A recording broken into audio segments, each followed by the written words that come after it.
350 கெல்வின்ல நான் ஹீட் பண்ணேன் அப்படின்னா it forms nickel tetra carbonyl அப்படின்னு சொல்லக்கூடிய ஒரு காம்ப்ளெக்ஸை ஃபார்ம் பண்ணுதுமா.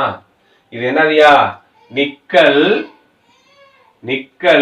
டெட்ரா கார்பனைல்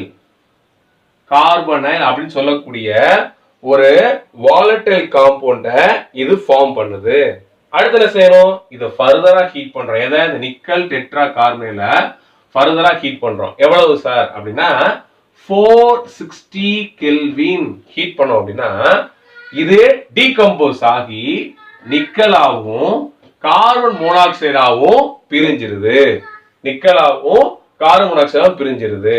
சரியா? இந்த ஈக்குவேஷன் பேலன்ஸ் இல்லாம இருக்கு. இங்க எத்தனை கார்பன் இருக்கு? 4. அப்ப இங்க 4 போட்டுருங்க. நிக்கல் 1 சரியா போச்சு. அதே மாதிரி இங்க 4 போட்டுருங்க. சரியா? இது